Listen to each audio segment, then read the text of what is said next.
It was in the early stages of the eruption of the latest upheaval in the Svartsengi volcanic system when we had this tongue of the lava from the K1 crater almost touching the defenses of the Svartsengi power plant. This was the tongue of the lava I'm talking, that's the direction of the flow. It crossed the road which connects the north toward Grindavik. This is the beautiful setting of the Svartsengi, and just today we see this, and the lava has approached and overwhelmed part of the defense. And that's the reason we have to use the firefighters to come and actually pour water, spray water over this lava to cool it down. When it cools down, it forms a barrier. It acts like a defense wall itself. So this operation was going on all through the last night and today. As you can see here, I'm just brightening up the image so you can see the context better. These are all from MBL. The beautiful map they have provided to shows that. And I marked, this is near the Selingofeld, to the north of the Svartsengi defense wall, that area.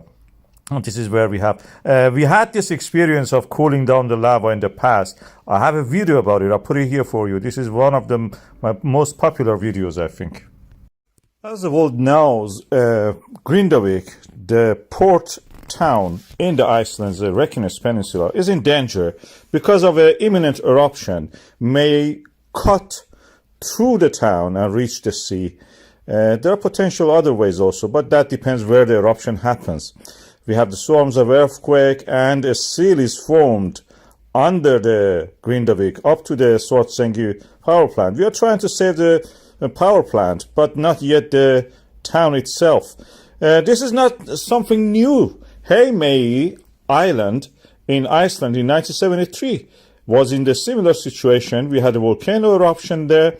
It was one of the iconic times in the volcanology, because for the first time we tried and we successfully stopped the lava flow by pumping water onto it. The lava was almost covering 1/5 of the town, and we tried every second 400 liters of water was pumped and also directed by laying pipes onto the town. This is the iconic image of my time, and is world famous probably. Before water and after the water went there, we pumped it over there. It solidified the lava, stopped it from moving, and then we were able to clear the town, the port. And now, even after all those years, the town is back on its knees. The fissure that erupted, you can see the black line coming from diagonally, and you can see in the aerial photograph of the area, this region, how it affected the whole town.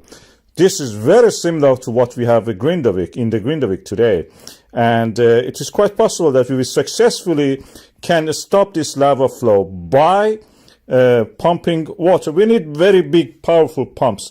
I have videos about the situation where lava flows enters the sea, and what happens when such a thing happens. And also before that, with the lava boats that can put life and property in danger. Apocalyptic views of lava flow from the Cumbre Vieja volcano. Now 2 months has passed. Volcano has not stopped. It's coming directly from the core mantle boundary, like a welding torch, made a hole in the Atlantic Ocean and created a La Palma originally. Now is adding to the landmass of the island. But the lava is flowing down the hills, going toward the ocean. This is the flow that nothing can stop it. I will show you a map that shows how it moves toward the sea, where it has covered actually. When it reaches the sea, it just looks like Jurassic Park. Things are falling down, rolling down.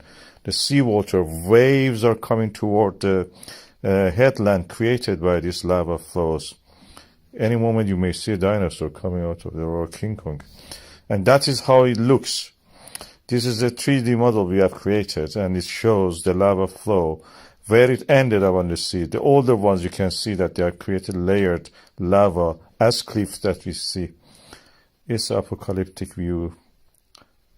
It's a very strange phenomenon.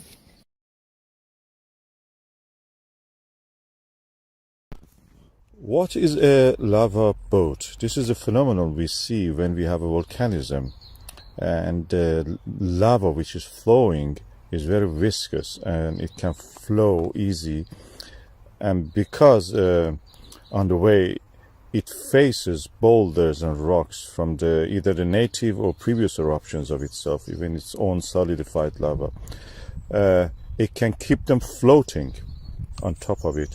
They're less dense than the lava flowing underneath, and they float on it and they can be carried by the flow of the lava. As you can see, it takes a while sometimes because the level of the slope of the flow is not much, but then they enter a pool of lava and you can see that they float on it. This one was sinking almost, and as you can see here, it can be blocked even in the lava channel when the sides of it are solidified and forming a kind of barrier like a groove. Inside of it, the lava is yet hot and flowing. It can carry pieces of its own wall. This is also again from the La Palma. As you can see, huge. That boulder is probably near 10 to 15 meters. And there are examples of it in elsewhere. This one was really interesting in that sense. It just was seen for a long period of time from the source, almost the source, to where it was actually deposited.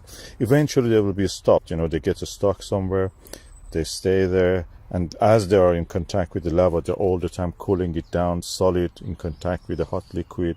They absorb the heat from it, and gradually just the flow gets thicker and it cannot flow as it used to.